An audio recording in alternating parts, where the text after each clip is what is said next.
From the archives of the United States Cavalry, the true stories of Colonel Ranald Mackenzie and the cavalrymen he led. Mackenzie's Raiders. His secret orders from the President of the United States. Clean up the Southwest. Make it a fit place for Americans to live. Wipe out the renegades, outlaws, and murderers. If necessary, cross the Rio Grande, knowing capture means hanging by the enemy. Discovery, court-martial by the United States Army.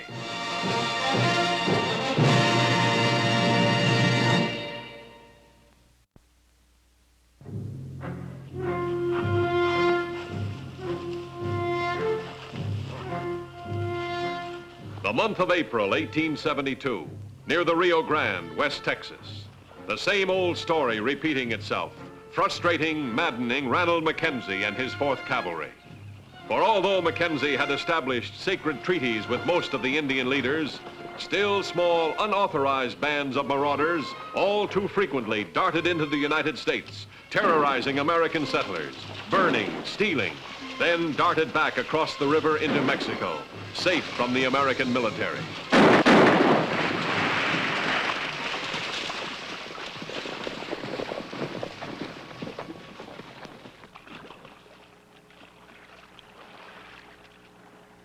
Give me a hand here. This one's alive. And he's not an Indian. Another problem was now added to the many already confronting Colonel Ranald Mackenzie. For although the boy was not an Indian, as he regained consciousness from his superficial wound, he proved to be an Apache all the way through. He's to be secured. Then have Sam the scout talk to him and have Sam report to my living quarters.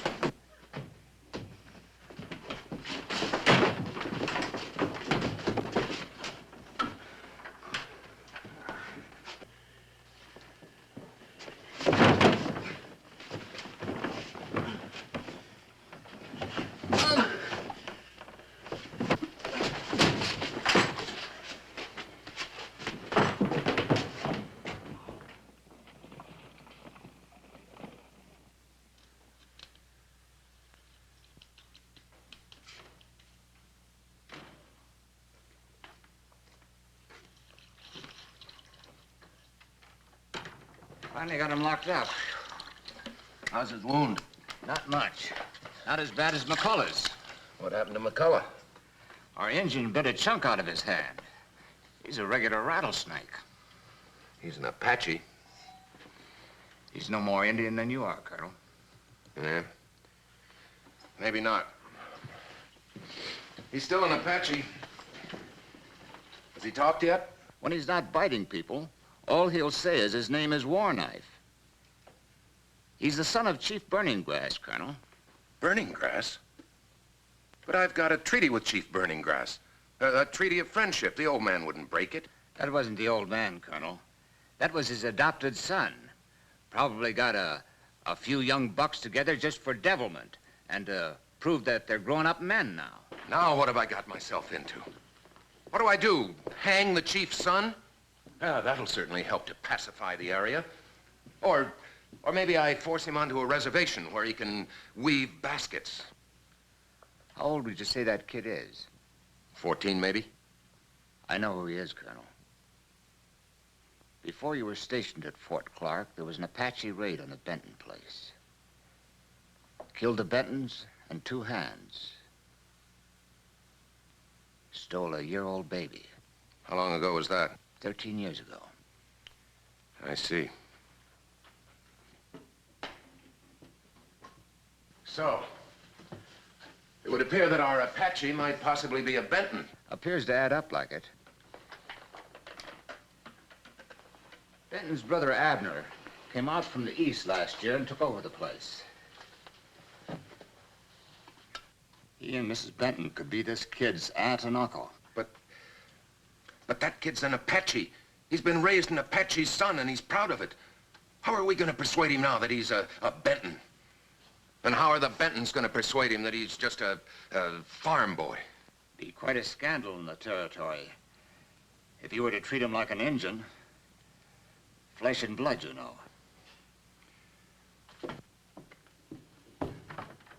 Lieutenant Sanders.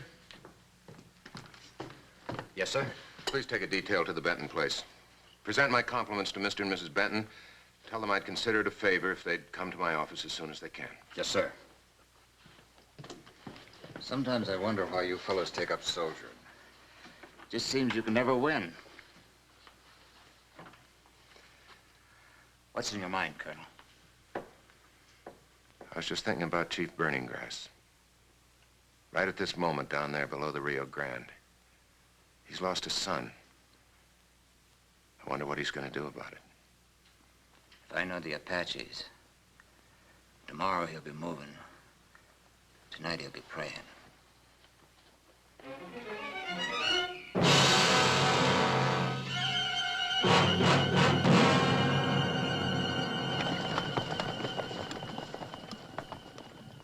No, Maud, this is no time for crying. This is a time for happiness. Oh, I know, Abner. But it brings it all back to me. We were in Philadelphia, Colonel, when we heard about it. The awful tragedy to Abner's brother and sister-in-law. Mackenzie, I'm not one to beat around the bush. I've only been out here in West Texas a year, but I'll be frank to say that I haven't been happy with the reports about you and your outfit. Seems to me that the savages and renegades have been getting away with a lot of outrages in the territory. Oh, no, Abner, do you think this is the I time? will say, though, that you did a wonderful thing getting the boy back. Best thing you ever did. And I'm going to see to it that they hear about it back in Washington. And he will, too. He has friends there. Well, now, Mackenzie, let's get the boy and we'll be on our way. Mr. Benton, perhaps there are one or two things I should explain before you see Warknife. See who? Warknife. That's the boy's name. It's no such thing. It's Vernon. His mother wrote me right after he was born. He was named Vernon, she said. I beg your pardon. Vernon. I might point out, though, that the boy speaks no English. No English, then how does he talk? He speaks Apache. He was raised an Apache. Well, what of it? He's still a Benton, our kith and kin. Well, he might disagree with you. He considers himself an Apache. And the Apaches are a very fierce, very proud, very noble nation. What a thing for an American soldier to say. Yes. What are you suggesting, Mackenzie? I'm suggesting, sir, that it might be better to leave the boy in my custody until the proper authorities decide what's best to do with him. Now, you look here, Mr. High and Mighty Soldier. Where that boy is concerned, I am the proper authority, and don't you forget it. Begging your pardon, Mr. Benton. I'll decide what's best to do with him, and that's to take him home with his auntie and his uncle where he belongs. Now, where is he? At the moment, he's in the post jail. Jail? See here, soldier. There's law in this territory. My nephew is not an Indian. He's a free American citizen. And you're holding him against his will and against mine. Now, do you take me to him pronto? Or do I swear out a warrant for your arrest? Please accompany me. Lieutenant. Yes, sir. I'll need Sam to translate for me. Right away, sir.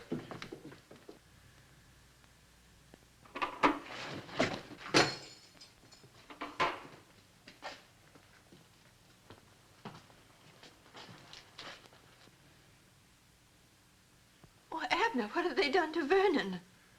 I wanted to warn you, Mrs. Benton. Sam here has been trying to talk to the boy. He's told him that we're his friends. He's told him there are even people here with his blood in this territory. His only answer was that if that were true, he'd open his veins and spill out that blood. Oh, why, he should be ashamed of himself. Make him realize I'm his aunt. Well, Sam tried that too, Mrs. Benton. But Warknife's only answer, that is, Vernon's only answer, was not very complimentary. Open that cell. Oh, Abner. Open that cell.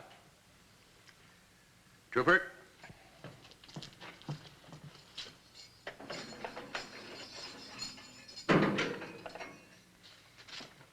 Now, Warknife. Tell him I too am a chief. Kubani, tutwa, ikwa. Mihata, wolata. He says in that case, he will speak only with the chief. All right. Is that so? Boy, you're about to learn some civilized manners. Mackenzie, is he my legal ward or is he not? I asked you a question, Mackenzie. Legally, yes, I suppose he is.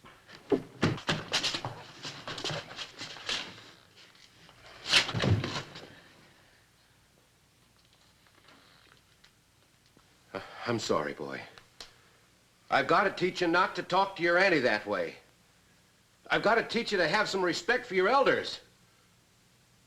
I'm sorry, boy. Mackenzie, I'm taking my nephew out of this jail.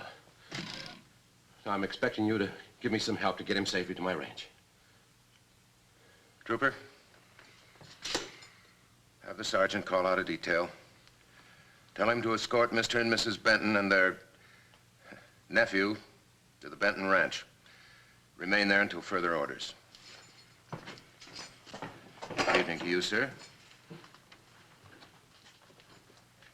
Good evening, madam.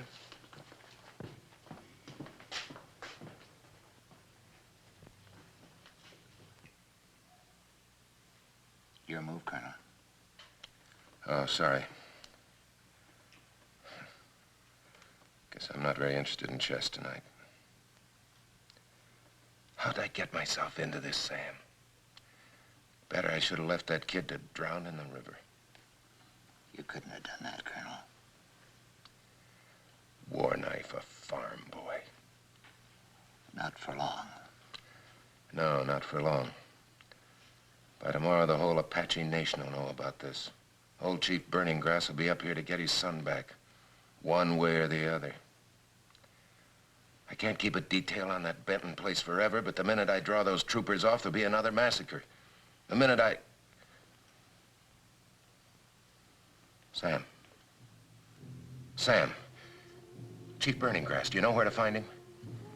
He'll be on the Mexican side of the river. Can you find him tonight? I can try.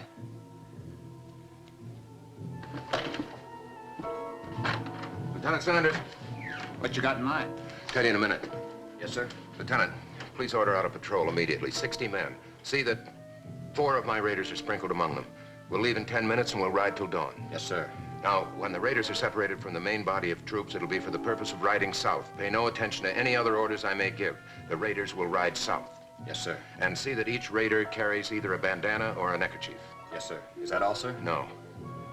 Order those troopers away from the Benton place. I beg your pardon, sir. Away from the Benton place? You heard me, Lieutenant. Yes, sir.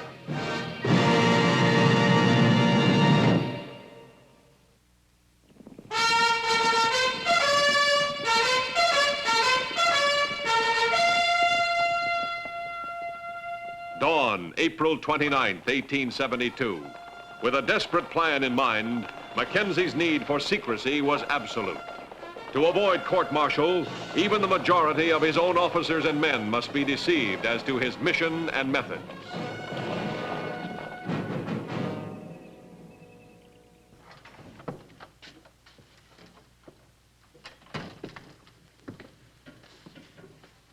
Any change?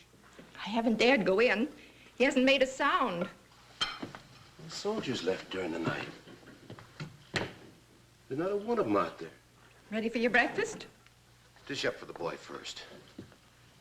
Abner, I wonder if we've done right. Well, he's a Benton. We've done the Christian thing. But that Colonel Mackenzie, he seems like a Christian gentleman, too. And I got the feeling he thinks we're doing wrong. Maud, do you think we're wrong? No, Abner. But maybe he belongs with his own people. We're his people, Maud. Remember that. Come on now, let's get the boys breakfast.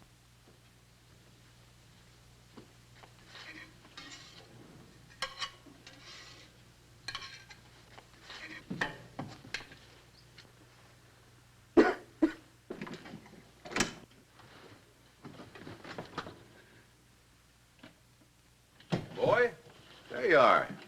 I brought you something to eat. I told you you'd feel better in those clothes. They look much better, too. Your auntie cooked you up a good breakfast. You'll feel better with something solid between your ribs. Hominy grits, steak, eggs. Hope you like hominy grits. We leave him alone with it, Maud. Remember, he's still strange with us.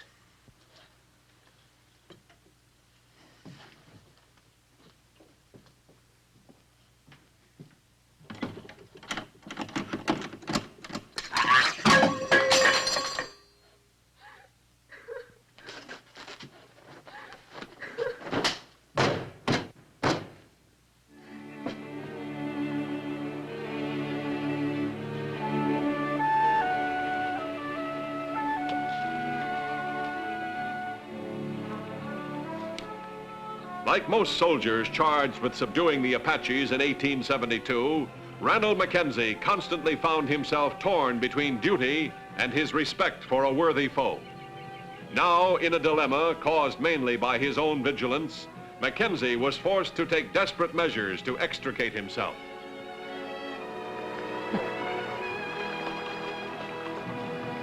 Lieutenant. Yes, sir.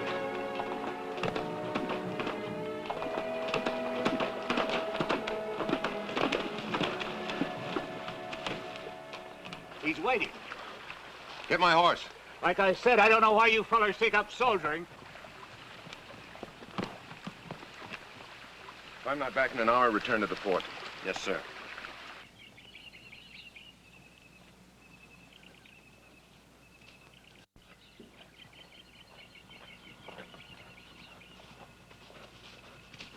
Burning grass is here.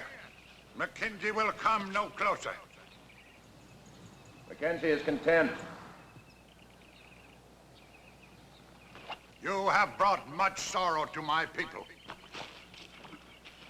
And you have brought much sorrow to my people, Chief Burning Grass. But I have not stolen Mackenzie's son. I am here that we may speak of your son, as one chief to another. Then speak, Chief Mackenzie.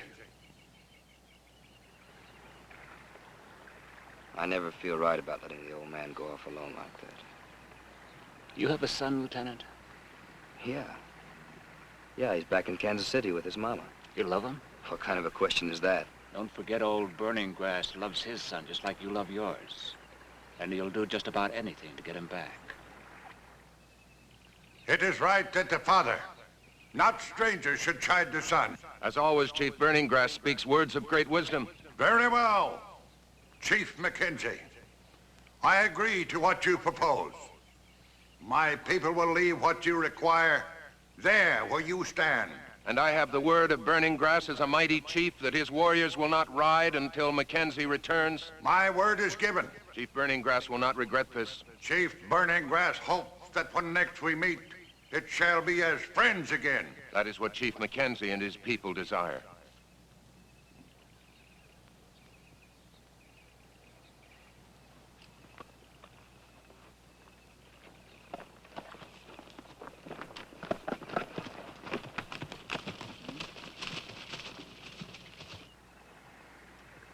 How long's he been gone now? Well, Listen.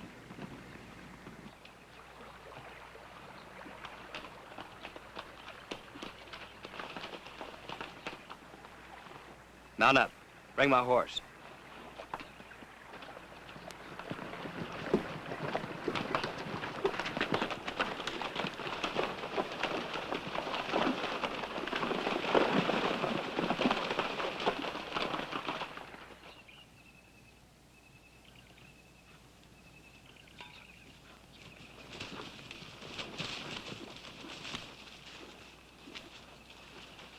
All right, men, strip down.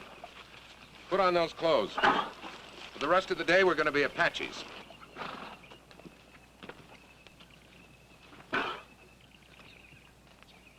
Lieutenant, have a couple of the men cut some horses' mane. Ought to work pretty well as Apache wigs.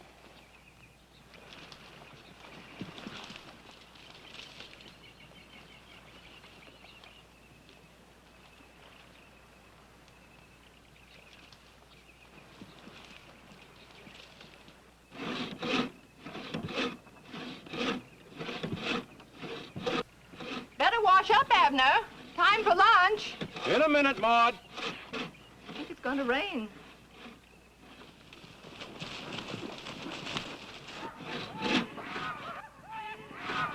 Get the rifle, Maud! Get the rifle!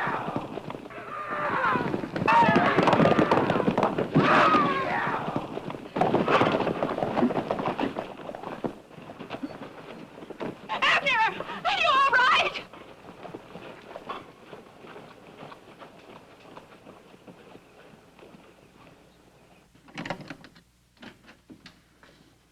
War knife. It's Colonel Mackenzie. I'm your friend.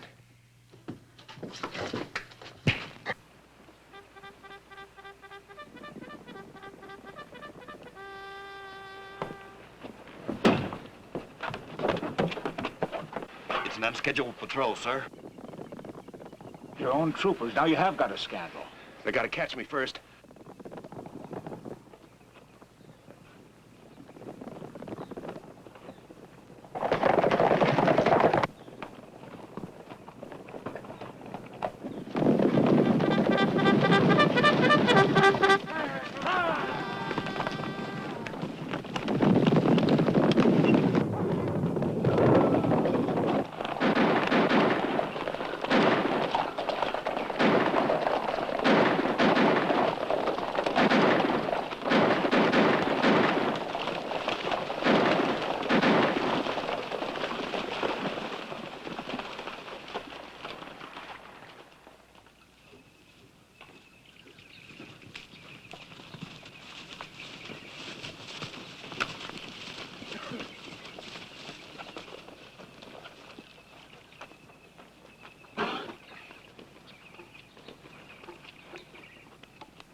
Water.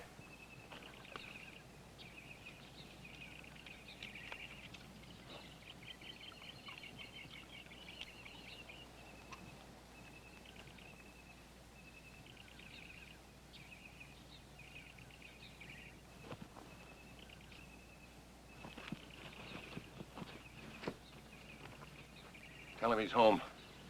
Yo-yo hatato.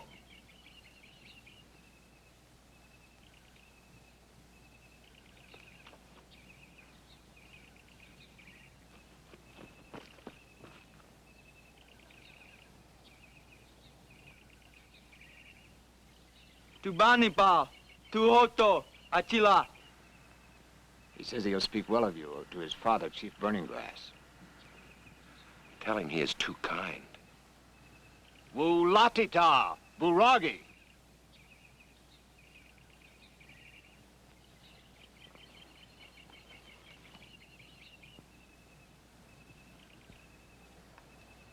Look.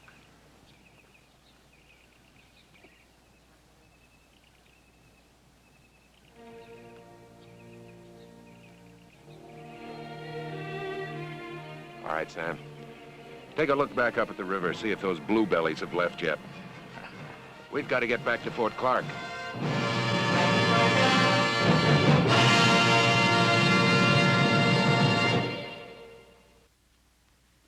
He said he was on a training patrol, sir, when he happened to pass the Benton place. They chased the Apaches as far as the river, but they got across safely. With war knife. Uh-huh. Lieutenant, give that patrol extra duty. Pretty soon we've got to start outrunning these Indians for a change. Yes, sir. That's all, Lieutenant. Yes, sir. Mr. and Mrs. Benton, I can only apologize to you both and thank Providence that those Apaches didn't harm either one of you.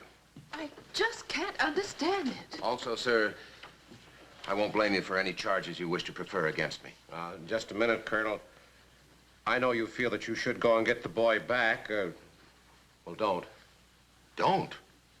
And let these savages get away with it? I know, but Maud and me, we talked it over, and, well, it seems to us that he's better off right where he is. With his own people. What will Washington say? Well, don't you worry about Washington. I won't say a word to them. Colonel, the less said about the whole thing, the better. Thank you, Mr. Benton. Thank you very much, sir. You're too kind.